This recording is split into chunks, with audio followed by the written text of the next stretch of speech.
Saya di Jogja berteman banyak para profesor, para dokter, termasuk akademisi sosial yang mungkin pernah di mana-mana. Pernah tanya saya begini, Pak Bahak, kenapa Anda baca kitabnya referensinya luas kok tetap NU katanya. Terus saya bilang, problemnya apa sebagai NU? Biasanya terus mereka mengutip sekian makalah. Kebetulan makalah itu provokatif dan siapapun yang baca makalah itu pasti menjadi NU. Tak jamin ya. Seperti yang dikatakan moderator, saya ini orang yang pantangan datang di acara-acara gini. Tapi saya tetap santri, ketika diajak Gus Zofur ya datang saya. Kalau MWC Sedan menginginkan kemandirian, kata Gus Kamil tadi itu tidak mungkin, karena kita pasti secara politik harus koalisi dengan Pak Jokowi. Secara ekonomi tadi sudah jelas ya, NU itu biasa proposal. Tadi beliau juga bilang sudahlah kalau mau proposal bilang saja. Cerita Said Muhammad kedua adalah ada sahabat setiap ngimami itu main kulhu. Wah, ngimami apa saja main kulhu. Singkat cerita makmumnya tuh gerutu, ini orang kok main kulhu terus ini.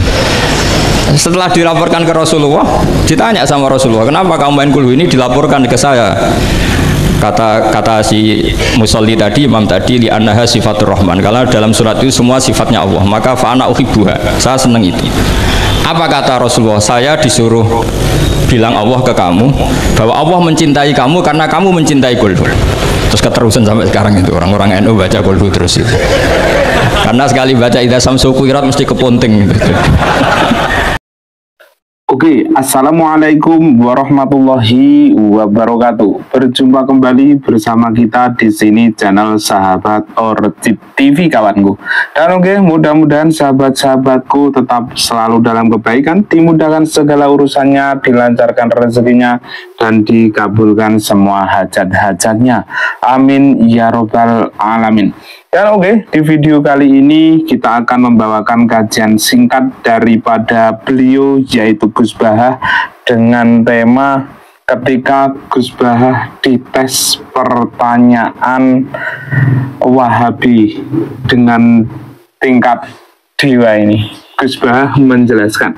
Mari kita simak penjelasannya sampai akhir selesai, biar tidak salah paham dalam apa yang disampaikan daripada beliau, yaitu Gus Bahak. Mari kita simak videonya. Let's go. Assalamualaikum warahmatullahi wabarakatuh. Bismillahirrahmanirrahim. Allahumma sholli wa sallim ala sayyidina Muhammadin wa ala alihi wa sahbihi asma'in, amma ba'du. Ingkang kula hormati Pakde kawula Ki Haji Haisul Ma'ali, guru kawula Ki Haji Faruk Zain, sedanten para kiai ingkang kula hormati. Seperti yang dikatakan moderator, saya ini orang yang pantangan datang di acara-acara gini. Tapi saya tetap santri, ketika diajak Gus Zofur ya datang saya. Begini ya, ini langsung saja.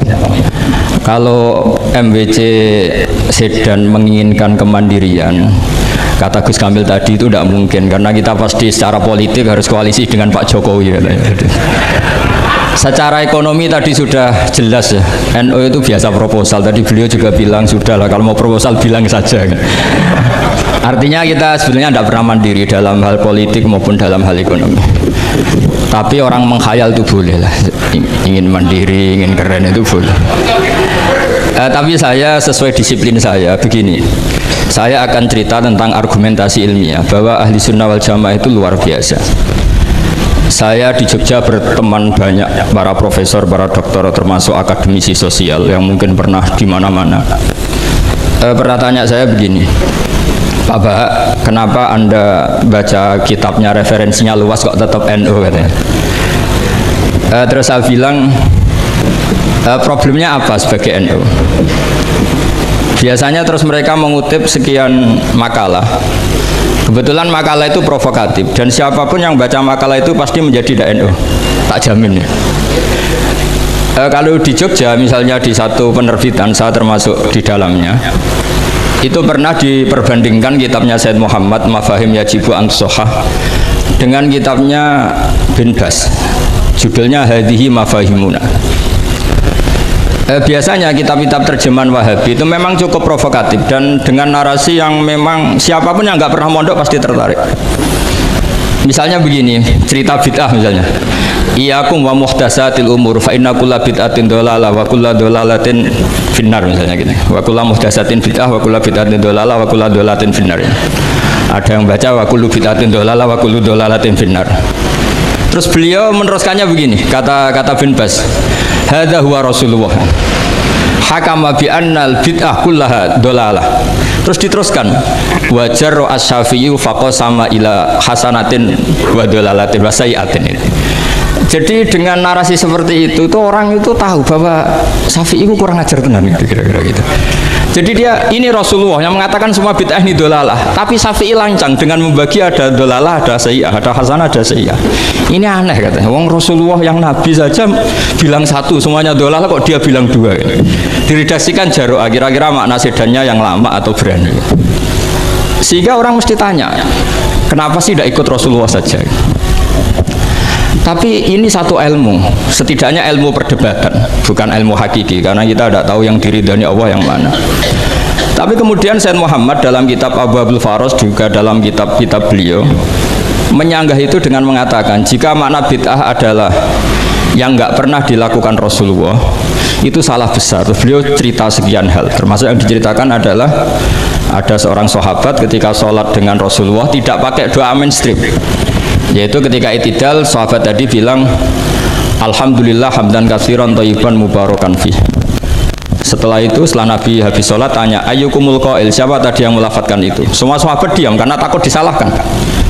Tapi apa yang dikatakan Nabi? Tidak, saya tidak akan menyalahkan. Saya tadi melihat isna asyara malakan. Saya tadi melihat 12 malaikat. Yabtadirunaha ayyuhum yaktubu awwalu.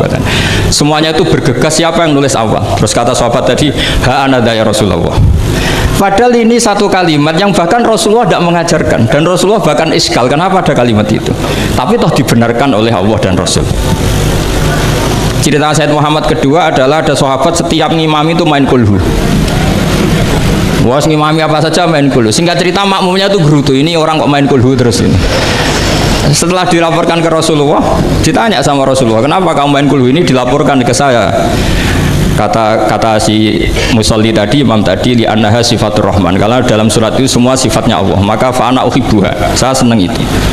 Apa kata Rasulullah? Saya disuruh bilang Allah ke kamu bahwa Allah mencintai kamu karena kamu mencintai kulhu. Terus keterusan sampai sekarang itu orang-orang NU baca kulhu terus itu. Karena sekali baca idza samsu kuwirat mesti kepunting gitu. Tapi artinya itu dibenarkan Rasulullah min ghairi sabqi ta'limin minhu, tanpa ada pelajaran dari beliau. Runtuhlah teori bid'ah bahwa bid'ah adalah semua yang nggak pernah dilakukan Nabi, diajarkan Nabi. Nyatanya beberapa kali Nabi membenarkan sesuatu yang belum pernah diajarkan oleh beliau. Masalahnya adalah tidak semua orang baca kitabnya Sayyid Muhammad atau baca tidak paham. Nah, sementara kitab Hadhihi Mafahimuna itu diterbitkan secara masif oleh pemerintahan Arab Saudi. Dan ada terjemahnya lagi, sehingga yang nggak bisa Arabnya bisa terjemahnya. Dengan narasi tadi bahwa Imam Syafi'i dibenturkan Rasulullah itu kan mesti kalah. Redaksinya itu Jaro'a itu wani pakai hamzah. Kedua, saya ingin cerita dan saya tidak bosan-bosan cerita ini sampai mati, saya tidak akan bosan-bosan.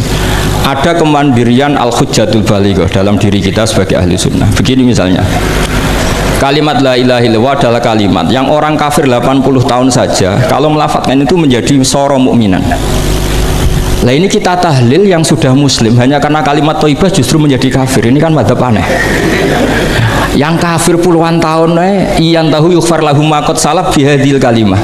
Ini kita karena tahlilan sampai nyekel patok menjadi kafir juga karena la ilaha illallah. Ini aneh.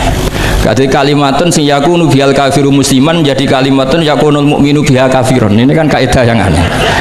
Nah, saya ingin kalau ahli sunnah yang seperti ini sudah mandiri, sudah sehat, ya baguslah seperti itu. Terus yang terakhir, kenapa ditambahi an-nahdiyah? Ya seperti yang dikatakan moderator tadi.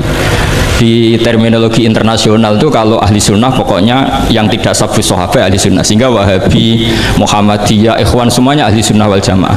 Karena kalau di media internasional asal tidak Syiah itu ahli sunnah, hanya itu saja perbandingannya.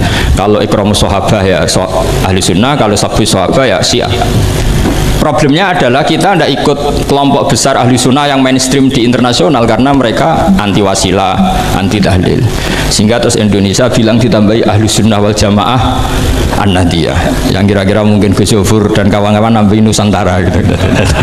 Nah, nanti ini bagiannya Gus Yofur, saya kira demikian. Assalamualaikum warahmatullahi wabarakatuh. Oke kawanku, alhamdulillahirrabbilalamin, kita sudah merampungkan atau menyelesaikan kajian singkat daripada beliau yaitu Gus Bahah, kurang lebih 10 menit. Alhamdulillah, walaupun kita ngaji hanya lewat YouTube, mudah-mudahan kita dianggap sebagai murid beliau dan bisa menerapkan dalam kehidupan sehari-hari. Terima kasih banyak buat kawan-kawanku. Jangan lupa like and subscribe dan nyalakan tombol notifikasinya biar tidak ketinggalan video-video terbaru dari channel Sahabat Orchid TV. Terima kasih banyak. Marhaban ya Ramadan. Selamat menjalankan ibadah puasa. Bagi Anda yang menjalankan ibadah puasa, mudah-mudahan dicatat sebagai amal kebaikan. Terima kasih. Wassalamualaikum warahmatullahi wabarakatuh. Bye-bye.